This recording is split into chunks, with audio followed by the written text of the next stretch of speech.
Alrighty, well, welcome everyone. Welcome to this flood recovery event that's being hosted by QCC, Queensland Conservation Council, with our wonderful expert group. My name's Dave Copeman and I'm the Director of the Queensland Conservation Council. I'm really happy to be welcoming you all tonight. I'd like to begin by acknowledging the country that we're gathered on. Now, I don't know where you're all from, but the co-hosts and myself are all on Jagera and Turrbal land, and this land was never ceded.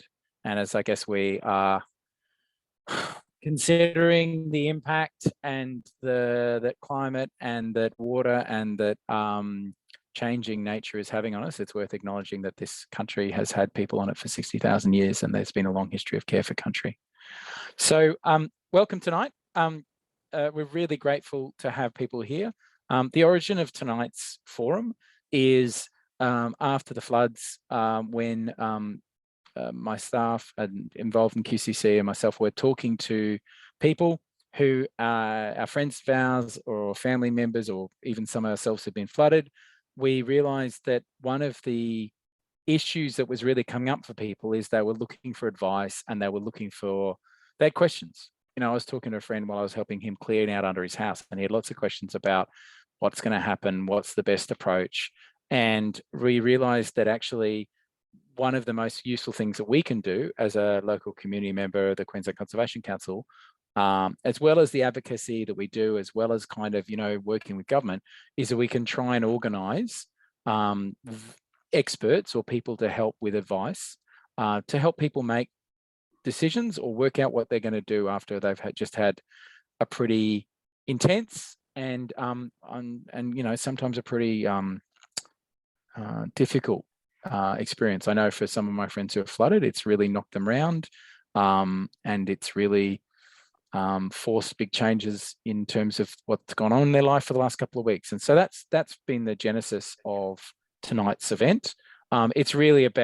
It's particularly focused at people who were flood affected, in terms of if you had floodwaters in your house or garden, or if there are people close to you who are, and it's about providing advice. And so we've got a great collection of experts who have all offered to provide snapshots of advice and then be available for questions and answers, to try and, you know, give you some direction and some guidance about thinking through those difficult questions. So I will be the host tonight and leading us through that, but I'm really going to be handing over to them. I guess just a few things. I'm sure you have questions. We're going to ask people to put the questions in the chat, and then we will, from about 7:30 on, we'll basically have half an hour of question and answers where we'll be putting those questions to the hosts. People might also be answering you in the chat. That's welcome as well. This is being live streamed, so you know it's kind of being shared publicly, and I guess we ask people to be respectful. This isn't kind of a political contest space. This is a space of providing assistance and support to people and to our community. But other than that, I'm going to get going and kick off. Before we start, though, there is one thing I wanted to do. We're going to be running 6 polls over the course of the night because we want to find out from all of you online what your experience has been. And this has, you know, been very much predicated around people who have been flooded. So we thought we might ask firstly, that our first poll, if you can answer this now, we're going to put the poll up, which is, was your house or garden flood affected? So you should be able to choose one of those options. So it's your house impacted, your garden impacted, your house and garden, or not directly affected.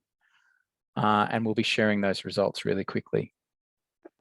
So they're coming in really great. They're coming in really quickly. And just by way of the 4 speakers that we're going to have speaking are Jane Holden, who's the Vice President of Community Plus and a community resilience expert who's been working around that with a range of authorities. We're then going to have both Sam Bosted and Libby Bape from JDA, which are architects who are experts and leaders in flood resilient and disaster resilient design.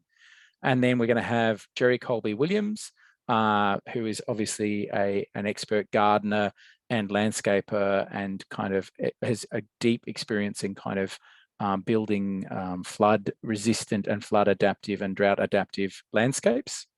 And then we'll throw over questions. So that's going to be the agenda. We will be done by 8:15 and we should be able to get to questions by about 7:30. But without further ado, I will end the poll and we'll publish it. So tonight we've got, if we're going to share the results, it looks like we've got 4 people whose house were affected, 15 whose garden are affected, and 30 both house and garden were affected, and then 28 who weren't directly affected. So that's a useful snapshot of who we've got who's here tonight. So with that poll done, I'll hand over to Jane Holden from Community Plus. Great, thanks. Can you hear me okay? Yep, we can hear you great, Jane. Okay, I'm just going to check. Can you see my screen properly? Yes, is that a yes? Yes, we can. Oh, wonderful. Okay, excellent. Well, yeah, thanks, Dave, and good evening, everyone. Yeah, so I volunteer with Community Plus on the management committee, and Community Plus provides friendly spaces in Yeronga, Annerley and West End for people to meet and create connections, come in and use our facilities, access lots of support, and we also run the tenancy advice and referral service for South Brisbane. So I'm here today for Community Plus, but I'm also a sustainable development practitioner. And up until recently, I was working alongside JDA Co actually and others on designing and piloting flood and storm resilient housing in Brisbane. And previous to that, I was with World Vision Australia for nearly a decade working on community development initiatives with here in Australia with First Nation people. So I've been asked to provide a little bit of context for this discussion tonight. And I suppose, just I can only speak from, Community Plus's experience, and I've been in the centres and heard firsthand from the staff and the volunteers and the people coming through the doors. And over the last 2 weeks at both the Yeronga Community Centre and West End Community House, we've been in disaster response mode, as many of you would be as well. And we don't have all the numbers yet, but we've probably seen a few thousand through our doors. And I understand the estimates of total houses affected in Brisbane are around 28,000. From this rain, event and the flooding. And I'm just sharing a few photos from our Facebook feed over the last couple of weeks. As many of you would experience, neighbours and community members are often the first on the ground helping in times of need. And soon followed, I think, by grassroots community groups. In our case, opening the centre immediately, offering phones, groceries, cleaning supplies, meals, information, and just volunteers, like lots of people offering to volunteer and just getting people out, supporting people straight away. And a week later, we were joined by the community recovery services from both the state and the federal government.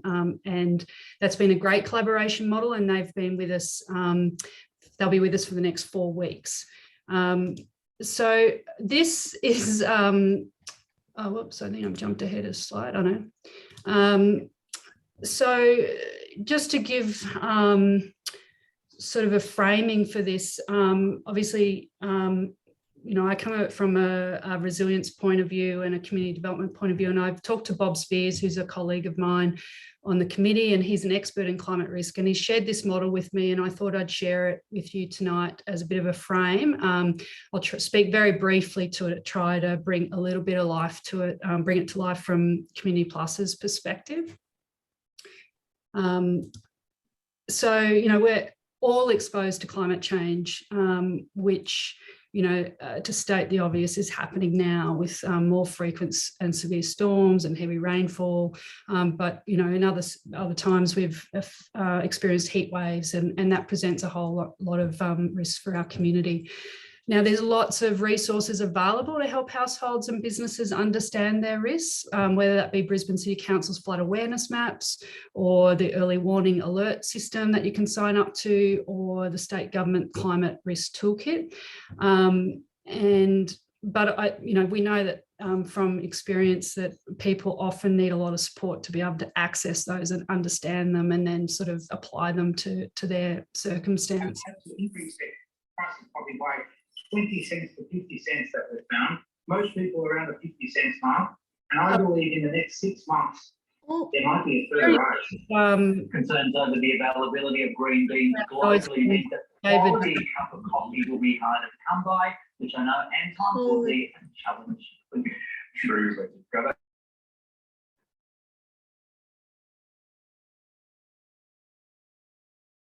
You're on mute, Jane.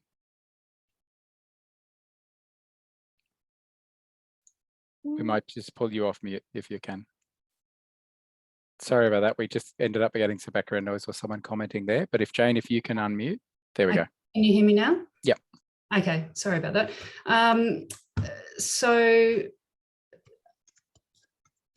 sorry, we're talking about you know, the model which talks about our exposure and obviously climate change and these severe events that are happening. But then we need to look at our sensitivity. Now, sensitivity, you know, is about how much we're affected really by climate change. So, you know, we've all seen, you know, the sensitivity of the built environment, depending on, you know, buildings and locations of those buildings. There's also, sorry, can you see the screen now? It's black at the moment. There we go. No.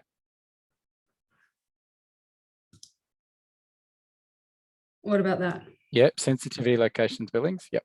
Okay, and we've got sensitivity of people. And so we're really concerned about socially isolated people in our community that are not able to reach out for help at the moment, that are really highly vulnerable. Obviously, we've had a lot of people through our doors, like Martin and Nancy on the right here. They've been coming to our centres daily. They were severely flooded in Rocklea. I don't think they knew how much they would be affected. And yeah, they've been leaving every day with food and support.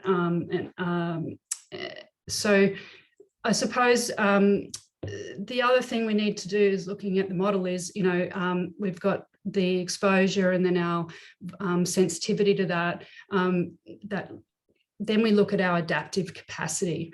And at the local level, one of the easiest ways in our view to build adaptive capacity is through relationships and community. We can connect with our neighbours, both new and old, and we've seen that happen over the last few weeks, but we can stay connected with them. We can reach out to people that you know, are really socially isolated.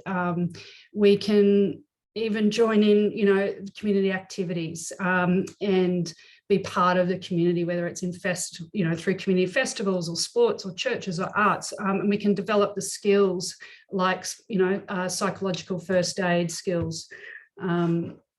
Sorry, this presentation is not doing very well. No worries.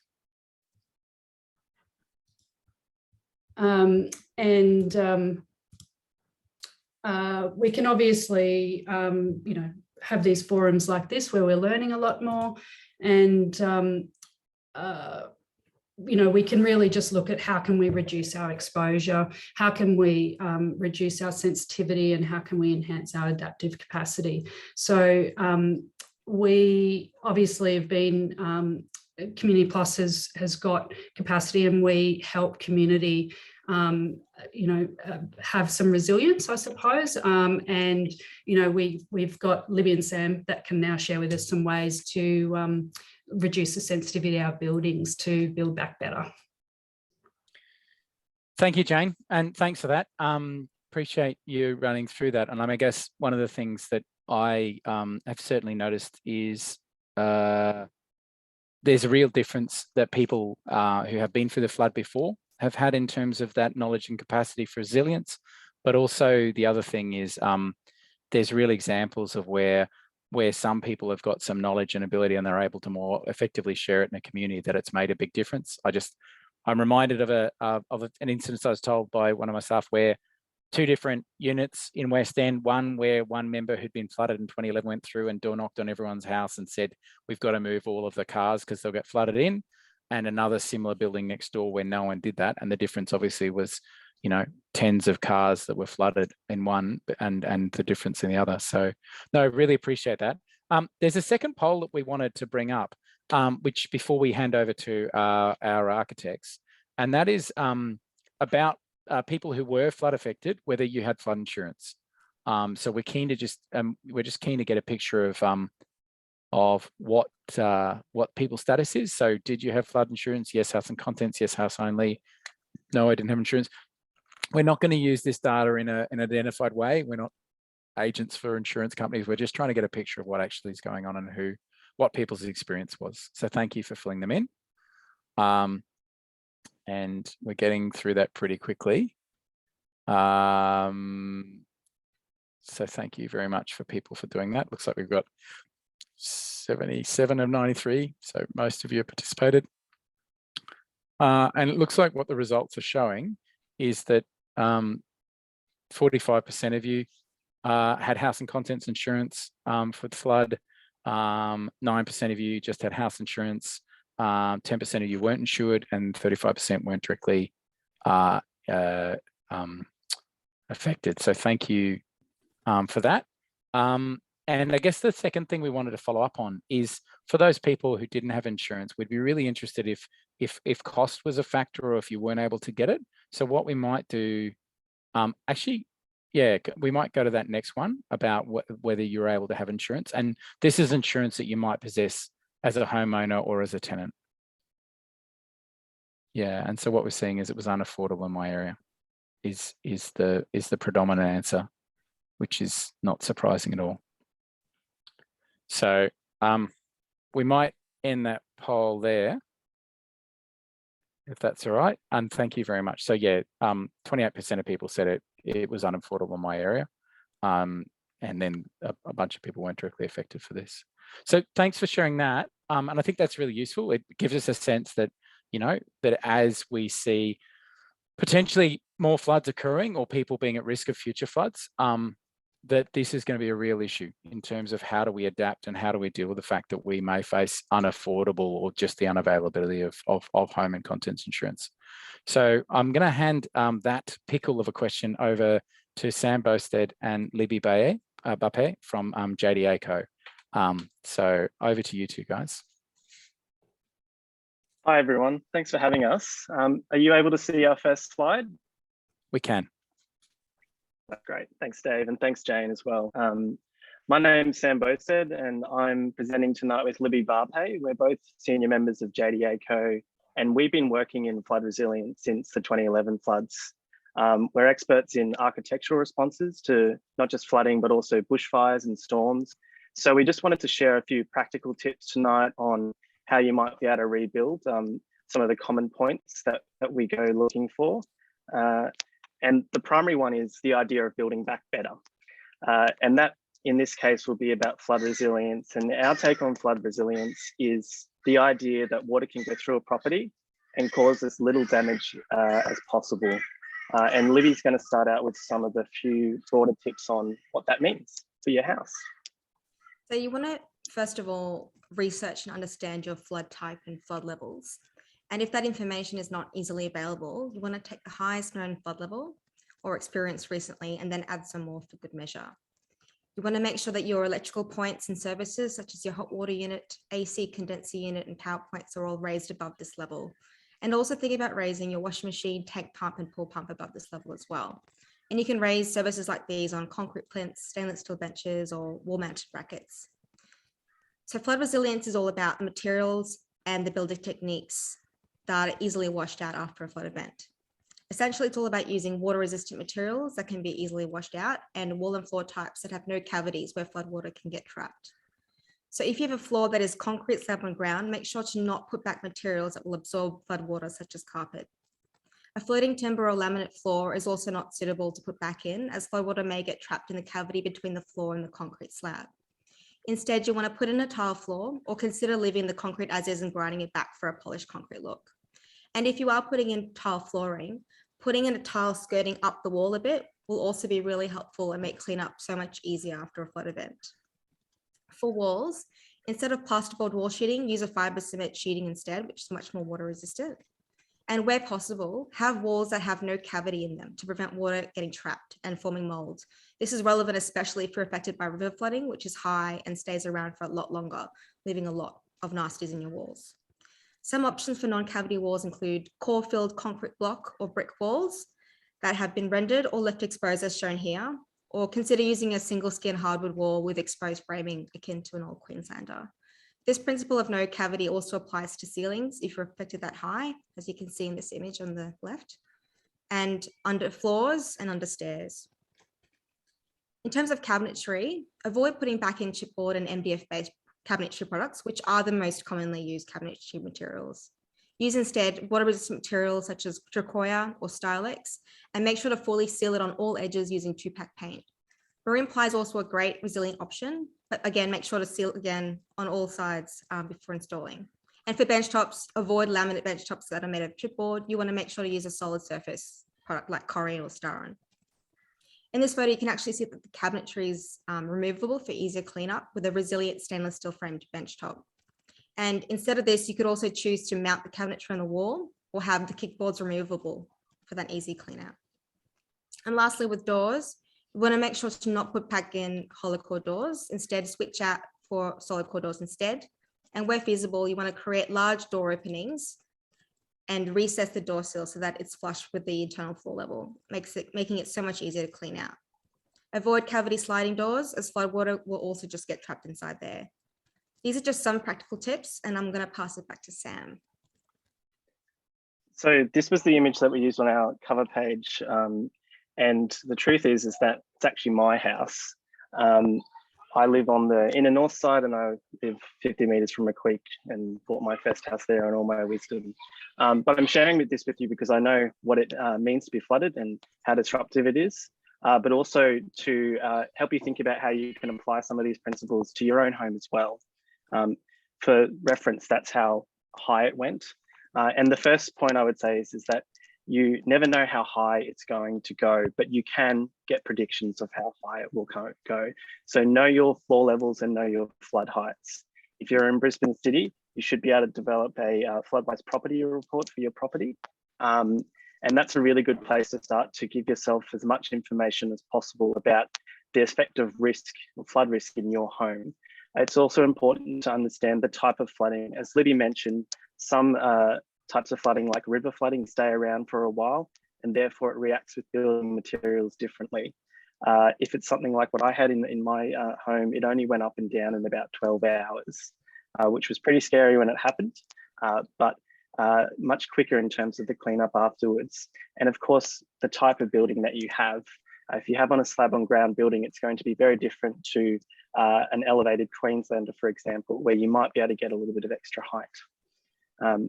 But just to show, I guess I put my money where my mouth is by renovating my house to be flood resilient downstairs. We built a laundry and a garage and then an open rumpus room space. And as you can see, there's things like marine ply here and exposed cavities. When the water was going through, it got up really high, really fast. But thankfully, it went back down. You can see the mess. You can see how high it went. We went back through and we cleaned it out the day after it happened, and then it dried out and we were able to get back into the house 2 days after we had to evacuate. And at the end of the day, that's what flood resilience is all about, is providing the least interruption to your life as possible. We were lucky to get power back at the end of the week, which meant that we're relatively back in normality now. Other houses in our street aren't like that. And if you think about the disruption it causes for families, being further away from workplaces, from schools and that sort of thing, these practical steps can really ensure that you're able to bounce back quicker and better in the next disaster.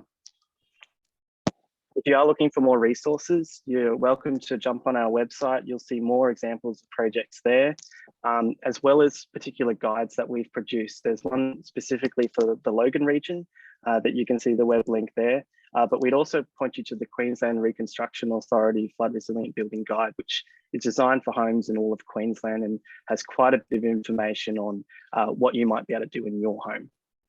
Thanks very much. Thank you. Thanks, Sam and Libby. Really appreciate that. So obviously there's some practical tips there, but that's the beginning of just setting ideas of what could be useful. But Sam and Libby will be around to answer some questions. But without further ado, because I know a home is much more than a house, it's often as much about the plants and the nature and the garden. And so we're really grateful to have Jerry Colby Williams with us to talk about this as someone who's done an awful lot of thinking and work in this space. So over to you, Jerry. Thank you very much, and thank you for joining us. I've been gardening consciously with climate change since 1985. At that time I was living in London, and the milder winters allowed me to plant an Australian garden. And now I've been gardening in Brisbane for 19 years, and the place I established there was deliberately to demonstrate things that people can do to make their gardens drought-proof and more flood-proof. And all of these things are practical steps which I've done, and I'll just run you through a map of my garden. You can see there's a house right in the middle. Above it is some grey areas, and that's gravel. Gravel is a porous surface, and I've made sure that the back garden, where the brown areas are, that's mulch. That's also a porous surface. So one of the first steps I've taken in my garden is to eliminate surfaces like concrete paving and bitumen, which shed water, which add to the stormwater flows. And you'll see that my house is connected to a rainwater tank. The tank is that little blue circle. Sorry, Jerry, we might need to get you to share your screen. I don't think we got it up on the screen yet. Oh, I'm very sorry there. I thought That's all right. Click screen share.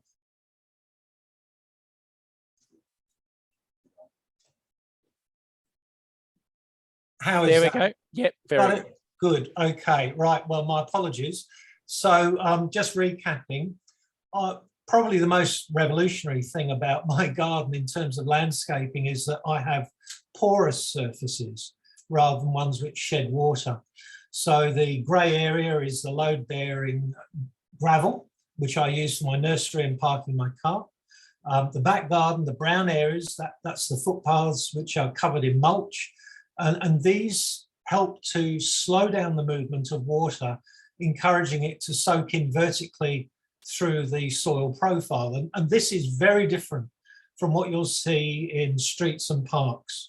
Normally on streets and parks, the water will be moved sideways as quickly as possible off-site, whereas I want to try and store that deep in the subsoil so I don't export any water from my property. In the back garden, which is on the left-hand side, you can see there's 8 rectangular green garden beds. That's where I grow my vegetables. Next to the house are a couple of other beds where I grow herbs. Those beds are level and they're enriched with compost. They're also raised 15 centimetres above the soil surface. That means that they drain beautifully well. And unless you've actually got heavy flooding rain, you won't even see a puddling of water on the surface. Next to the tank, which is the blue circle on the top left-hand corner, is my lawn. That lawn is also level, and it's enclosed by a 15 centimetre high mowing strip, and the joins are sealed, with the idea during flooding rain, that lawn will flood and it won't shed water, just like the vegetable beds. Around the outside of the garden, I've got fruit trees. The front garden, which is on the right-hand side of your screen, I grow ornamental plants which are adapted to climate change as predicted by the CSIRO. So there's a mixture of food and climate resilience in the plantings that I grow. There's about 500 plants there, but that's just because I like to experiment as widely as I can. The way the site functions during rain is that water falls on the roof of my house. It's collected in my rainwater tank, And we use the rainwater primarily for washing, cooking and cleaning, but sometimes we use that on the garden. And then we'll go to the next slide, which is probably helps you to understand what makes this place work a little bit better. When my rainwater tank overflows, which it does every now and then, I have subsurface drainage laid in the garden, and that's 70 centimetres deep. So the water that flows out of my rainwater tank gets injected deep into the subsoil where it can soak in. A millimetre of rain will penetrate soil a millimetre deep. So 70 centimetres down, that means you need a fall of 70 centimetres of rain to soak that far deep. And it's very rare that it actually gets tested in that way. It did over the last flood event. But that allows water which would otherwise be wasted to water my garden deeper, and it draws in tree roots so that they form better storm anchoring root systems, and it helps against drought. Now, even that can be overwhelmed, so that drainage system then channels the surplus water when the soil can no longer soak anything up into a stormwater infiltration well, which is in the front garden at the lowest point of the property. My garden is not level. It slopes and it drops by a fall of about 75 centimetres across the whole of the property. And that infiltration well gathers surplus stormwater where it can passively water the front garden. It percolates through porous brick walls. There's a gravel lined pit. And that drains, generally speaking, within 3 days after really heavy rain. So there's no problems with mosquitoes breeding in it. Now, during the recent rain event, I had 803 millimetres of rain, record-breaking rain. So it was a real stress test for my garden. Over those 3 days, the soakaway pit did fill up. It did start to overflow, and I put a little channel in the gravel by the side of it. And you can see this is the amount of water that my property was losing during that flood event. Now, the key thing about this whole property is the fact that what works well during flooding rain events also works equally well during drought. So it's a double purpose retrofit. And you can see the stormwater infiltration well, it's that blue horseshoe shape on the top right-hand side of my garden landscape. Collectively, those things work together really well. And considering the amount of rain that fell, you can see the only amount of water I lost, it was really just leaking water rather than contributing to stormwater flows. And in 2003, that was one of the environmental sustainability policy objectives of Brisbane City Council. They wanted to reduce the volume and speed of stormwater flows. They wanted to reduce the amount of potable water that was consumed. And where stormwater was generated, they wanted to reduce or increase the quality. And that stormwater soakaway works in a way of retaining sediment. And I also retain nutrients on my property as well. The green hedge, which I have on the right-hand side of the screen, at the lowest end of the garden, that's built on a mound, and that captures any water that wants to move towards the street. And in my nature strip, I planted Banksias, which are really sensitive to phosphorus, which is generally found in most garden fertilizers.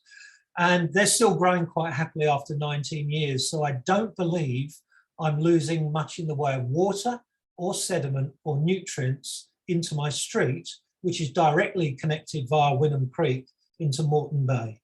So that's really the basic setup of my garden.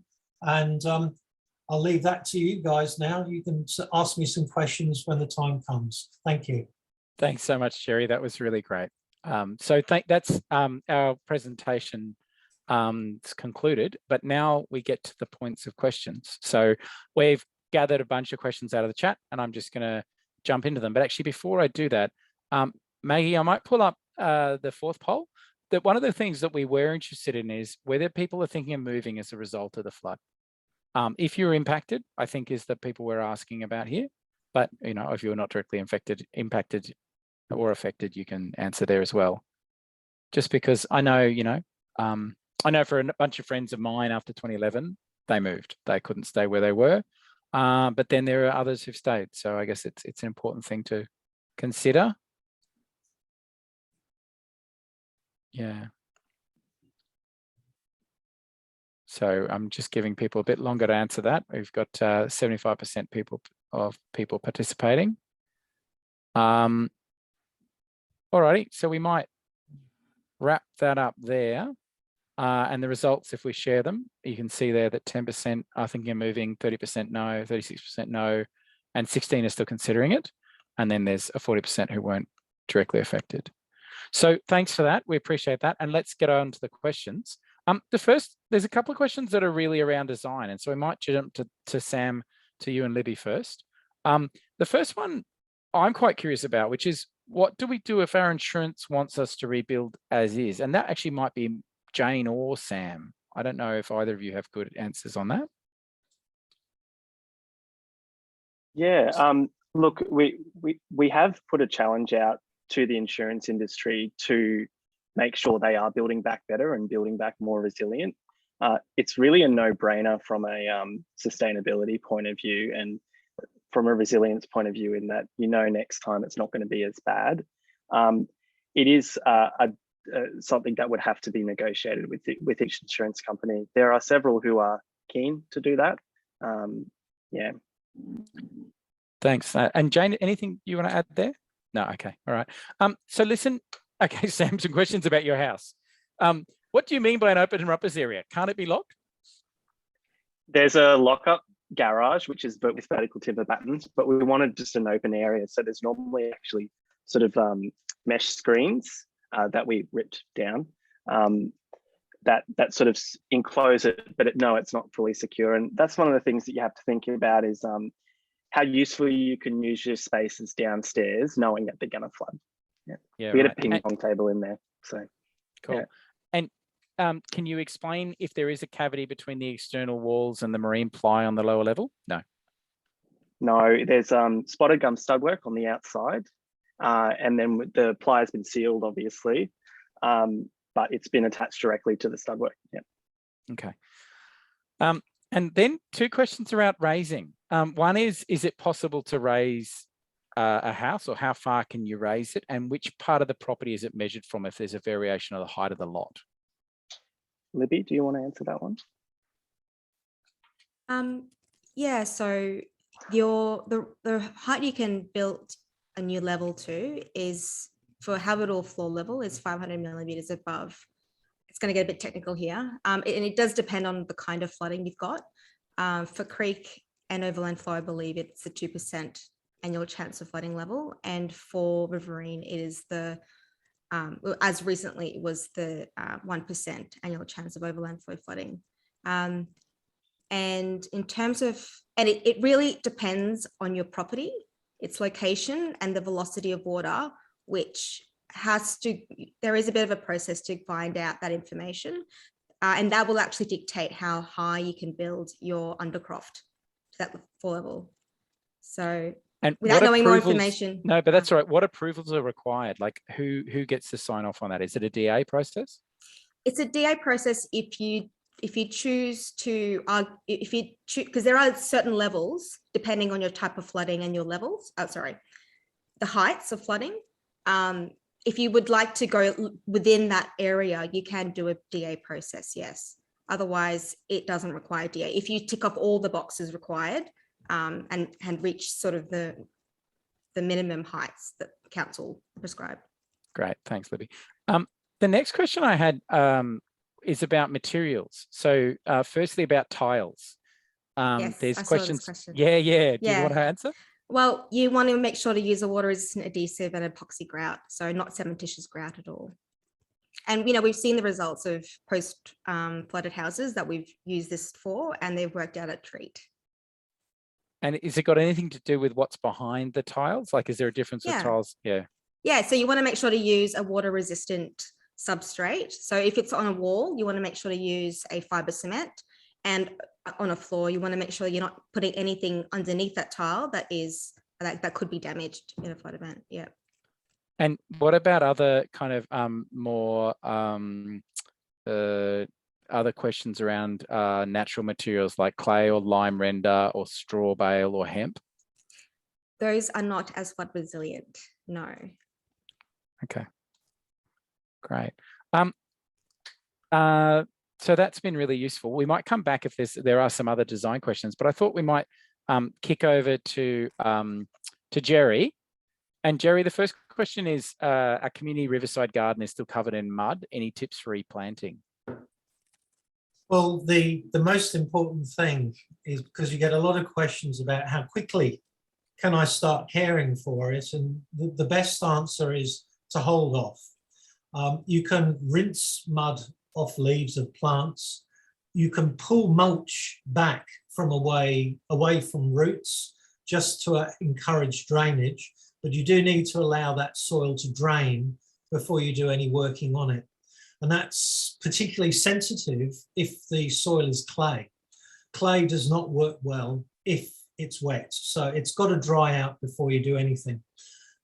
Most of the work you would do in the first couple of days after rinsing the silt off the leaves would be to remove crops which are rotting in the ground, and I had to do that with some sweet potato.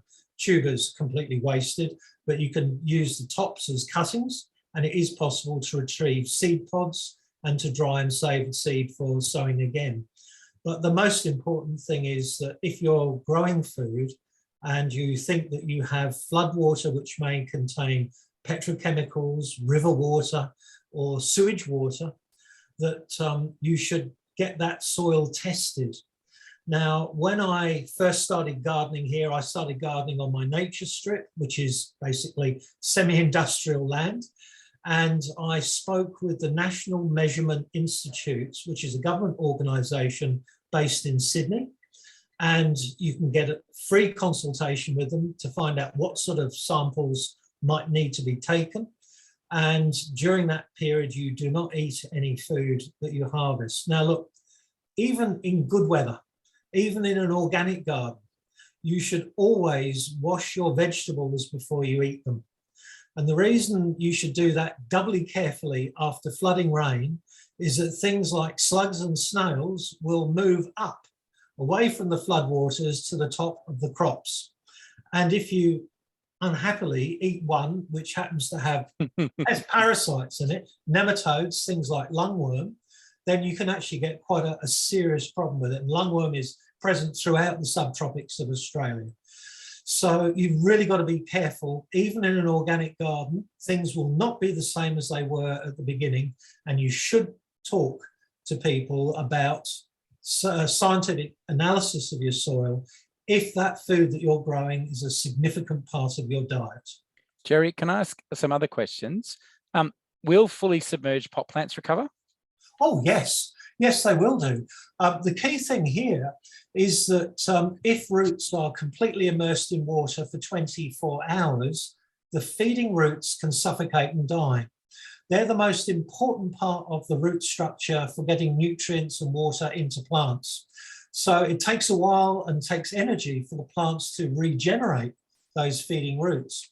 So if it's possible to lift that pot up and take it to dry land and let it drain, do that. If not, then with a really large pot, I just move them over onto their side. So that helps to spill the water out and you allow those to drain. And they should recover, but you do have to be prompt. When I know flooding rain is happening in my place and I've got water sensitive plants, well, I just move them up onto stairs or underneath the house or onto bricks.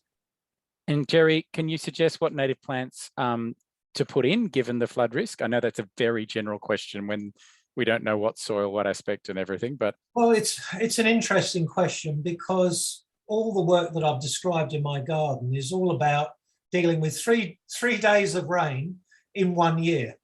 And it was the same last year. We had floods in March last year. We had floods in February the year before. So a short period of time can be really critical. And one of the most important groups of plants that you can consider planting which are native, would be plants that grow in riparian zones, so along creeks and rivers, which are used to water coming up very quickly and then draining away, and they have strong root systems which stabilise banks and stabilise your garden beds. Now, these are the sort of plants that you can buy from community nursery specialists. At the Gap, there's Peyton Park. There's Cambacho Sanctuary and Nursery in North Brisbane. There's Indigiscapes at Redlands. And these are places where you can buy large quantities of plants like this at low prices. And it's always a good idea to think about things in terms of their roots, because things like Lamandra, which is really cheap, very easy to grow, they have fabulous fibrous roots which bind the soil, slow down the movement of water, and they can help resist even ripping floods. Great. No, thank you for that. That's great. Listen, I'm just going to jump to one more survey, and then I'm going to, there's a couple of questions I want to put to you, Jane, if that's okay. So the next survey we wanted to ask is around, I guess, the questions around disasters. How concerned are you that disasters like this are going to increase in intensity and frequency if we don't really reduce emissions? So this is really about your concern around climate in relation to what it's impacting on for you. And yeah, while people are answering, I will echo what Robert Lennox has just put in the comment, which is so much plant knowledge, just fantastic. Thank you, Jerry. All right, so we might end the poll soon now. And yeah, listen, what we're seeing is 80% of people are saying that they're very concerned and 17% somewhat. So that's really telling. I'm going to come back for one more poll just at the end, but just quickly, Jane, there's a question from an architect who posted in the chat, and I'm sorry I've not copied the person's name, but an architect also recently flood affected in Windsor and would love to discuss why there's such stringent certification measures in place for bushfire prone areas with specific bushfire resistant materials and construction methodology stipulated, but this is not the case in flood areas.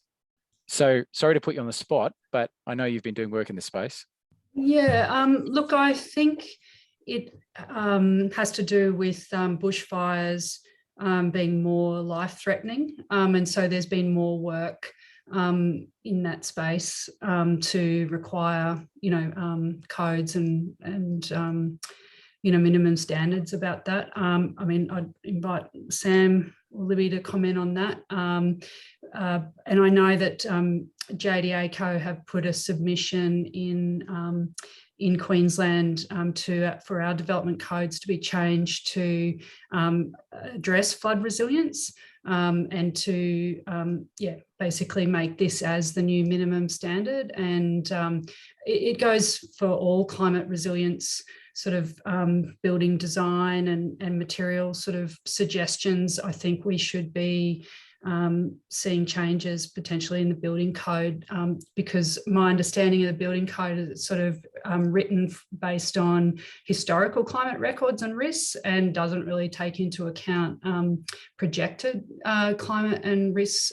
So, there's a big opportunity there to just try to make this as the new normal of building, is to consider climate resilient building methods.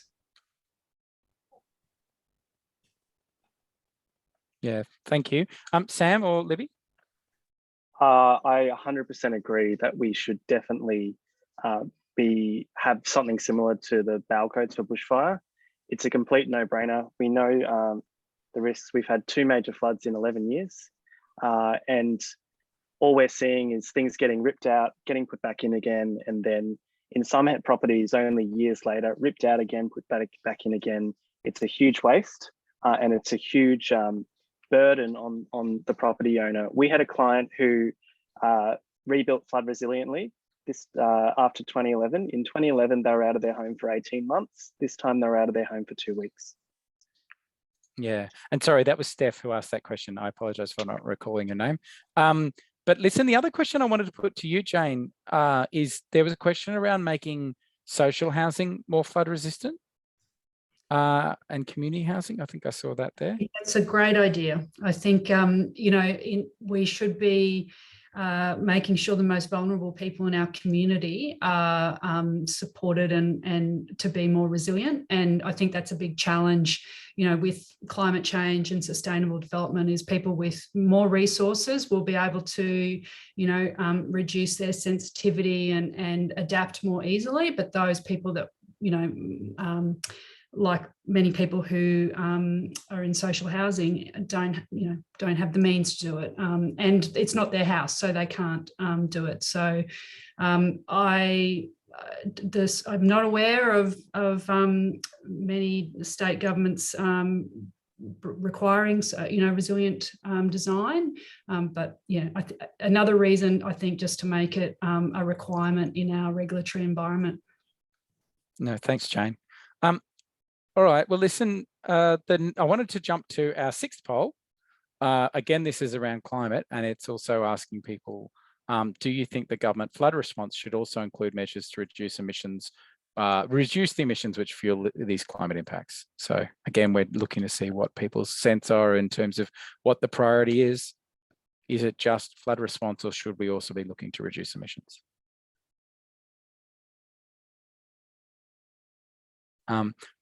While we're getting them in, I acknowledge we've got 94 people online, and we've had consistently 100 people here, which has been really great and really positive. And as QCC, we're really happy to provide this service, but we couldn't have done it without our great speakers. And if we end the poll there, we've got 93% of people saying yes. So that if it's not a surprise, it's a pretty clear message that we do need to be both mitigating the increases in climate change and as well as adapting to it. So listen, I'm going to just ask if there's any other questions that that people on the any of our four experts would have seen that they want to respond to, or if there's a question that you are getting all the time that you think is useful to answer. So I might run through with people, and I might go to Libby first, and then Jerry, then Sam, and then back to Jane. Yeah, so looking at one of these questions here, is anyone aware of a cost benefit analysis tool that might help decision making? I'm not aware of any cost benefit analysis tool, but we have through our work been able to do you know, comparisons of what it costs to build like for like and what it costs to build back better, and it's been very comparable, and if not better, if you consider the long-term cost benefits over time. It's a no-brainer, and I know we said that constantly, but it really is from a financial point of view, and not just your physical finances, but the sort of unseen things like, you know, your mental health, and having to, you know, going through multiple events and having to restart again every time weighs heavily on many people's minds. Yeah, I hope that answers Thanks, that Libby. question. Yeah, over to you, Jerry. 2 points that I'd like to make. The first one is we all love our gardens, but don't rush out there and start feeding things heavily after flooding. Plants have gone through enough stress not to force them into growth unnecessarily. It's the stuff under the ground that you need to nurture, not the leafy growth above. And the other one is a lot of people have noticed tube stock that have been planted as trees have failed and fallen over. It's really important when you buy tube stock to make sure that those plants aren't root bound. If those tube stock are full of roots, then it's very rare for them to be able to make good storm resistant anchoring roots. So just be careful at the time of buying them, because they won't often show that they lack an adequate root system until they're tested by heavy winds and heavy rain. Sam, any questions you've been getting? There was one that someone asked about, why didn't I raise my house? And I wanted to say I actually did. I raised it about 1 metre, which I'm forever thankful for, because that was about the difference between the top of the water and my second level. And as you know, if you have a higher level that's well above the flood line, you're able to move your stuff up there and above it. It's a combination of different solutions for every house to make your house resilient. There's no silver bullet. It's the same with dam infrastructure and that sort of thing. It's layers of redundancy that will protect you against flooding. Thanks, Sam. And Jane, any questions you're getting at the moment? Well, there's just a question in the chat about, could you talk briefly about the Flood Resilient Homes program? So that's a program run by Brisbane City Council. It's a pilot program which is assesses people's homes for flood risk and makes recommendations about how they can improve the flood resilience of their home, and then provides an incentive, financial incentive, to help people actually take those actions and raise PowerPoints or put some of the things that Libby and Sam talked about earlier. It's run by the Brisbane Sustainability Agency, and on their website there's a whole heap of resources about flood resilience, and you can register your interest in the program by either contacting council or contacting them. And there was one more question that came up here that I was wanting to just throw to people. From Kim Chatterjee, which is saying, considering how the climate will shift over time, is Brisbane going to have a Rockhampton, is apparently going to have a Rockhampton climate in the future? Are there mappings done with these projections of what floods will look like 20, 30, 40 years into the future? I'm not sure about the flooding. I mean, there's various modelling that is used, and it's only a model and it's updated. I know there is modelling for sea level rises, and the coastal hazard adaptation strategies are being developed by all the local councils in Queensland to address that future risk. But yeah, Libby and Sam would probably know more about the flood modelling. Brisbane has really good flood modelling. But it's changed. It changes the levels that matter, and that's like how high will it go compared to your house, has gone up since before 2011 for most properties. So you need to keep that in mind when you're thinking about your house, because the designing to a strict datum is you need some more. You always need a little bit of leeway, I guess, in terms of elevation. Yeah. All right. Well, listen, what I might do, we're almost coming to a close. We've had a really great question and answer session. What we would like, before I'm going to throw to a final observation or encouragement or closing remark from each of our speakers, I just thought if people have any observations of their own, we've just seen some people put stuff in there about people without insurance, but if you can add them in the chat, we'd be really grateful for that. And I think it'd be great feedback for our presenters. So yeah, really encouraging people, if they've got strong views or if they've got stories to share, to feel free to put them in there. All right, well, while people are doing that, listen, the last thing I'm going to ask of our participants is any final observations, encouragements, or closing remarks you'd like to make. And I think, why don't we go, because Sam's on my screen, why don't we go to Sam and then Libby and then Jerry and then Jane? Well, I just hope everyone found it useful. We've obviously gotten into this sort of work, not because it's sexy design or anything like that, but because it's really meaningful work, and we're able to help people. And as I said, I got flooded, and I just know how much of a hassle it is. So I hope this helps give you some knowledge for next time. Yeah, thanks everyone for having us. It's been a really interesting experience having seen flood resilience actually work in action. And it's been very successful. And I think I really, after seeing so many people so positively affected by resilience, I really want to push that resilience become at the forefront of building back as we recover from this event. Thank you, everyone.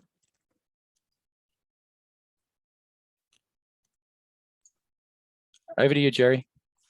Well, look, I love old gardening books, and one of my favourites is Gardening in Queensland, which was written in 1950, in which it said, in Brisbane, you can sow corn from the middle of August until the end of February. And in 2017, I decided to sow a crop of corn every single month of the year, and they all worked. So while I love gardening books, we need to constantly update our gardening knowledge about what can be exploited as our winters are getting warmer. And that's where the key change is occurring here. And so I would encourage gardeners to experiment and to keep a diary. Thank you, Jerry. Over to you, Jane. People can write the books of the future. Yeah. Look, I think we need neighbourhoods and community organisations to be a bit more involved in disaster preparedness and response and recovery planning with governments. I think, you know, communities are the first and neighbours are first responders and most impacted, and we need to sort of drive, I suppose, and inform how our governments support us and respond as well. And I suppose just, you know, at the end of the day, it's all about, you know, being in relationship with each other and caring for each other and you know, connecting with others and collaborating to address, you know, our vulnerability to climate change. And thanks for the opportunity too. Thank you, Jane. And I guess just to finish up on the night, one of the things we put this together as QCC because we wanted to support the community we're in, because we, you know, that's been my experience, you know, whether it's in my street WhatsApp group or getting down and helping out with neighbours along the Corso, is that community has been really important to that. It's been tough. It's been a really rough couple of weeks. And I'm guessing for the people who've said their house and their lands have been flooded, I just want to acknowledge that. And like, I hope this has been a use to you. That's really been the motivation for us. It might actually make you upset when you're thinking about stuff that's coming up. So if that happens, that's okay too. Community centres are a great place to go and get support, and there's a range of them around, and so I'd encourage that. But there's also Beyond Blue and Lifeline if people need to talk to someone. But I guess one of the things I was asked by Steve Austin this afternoon on radio about, are people as resilient as they used to be? And I said, well, I don't think individuals are resilient. I think communities are, and we become resilient by working together. One of the things that we would like to do is work with all of you who are on this way to support you in terms of what you want to do. So feel free to contact us to get more information from the speakers. If people are angry about lack of action on climate, or if they want to share their story of what's happened for them, because they think that will be a powerful way to encourage people to understand the impacts, then contact us. But that's not an expectation. We're not saying to everyone, go and put out a climate action now sign. We're saying, if you want to, and this is one of the things you want to do, then Maggie or Jen Basham or myself would be really happy to chat. But I guess what we encourage people to do is take away the learnings from tonight, take away any insights and apply them, because I think we get stronger as a community. We're going to need the resilience and adaptability and the learnings that we've got from this method and other methods to be able to adapt to the future. And so this is our piece to it, but you know, we're not the only group doing it. So I just wanted to send people forth with that good encouragement to keep on connecting to neighbours. If the availability of the materials will be up online, I mean, Maggie's been posting that in the chat. So the Facebook, on our Facebook page, there will be the live stream available. And we will also post links to the various websites where the stuff is available. But yeah, if we want to make this bigger, then it's going to take all of us getting involved, but we're happy to be part of that conversation. So thank you very much, everyone. I hope you have a good night. I hope if you're not in your house, you are soon back in your house. And I hope that we have a better year to come. So thank you very much, everyone.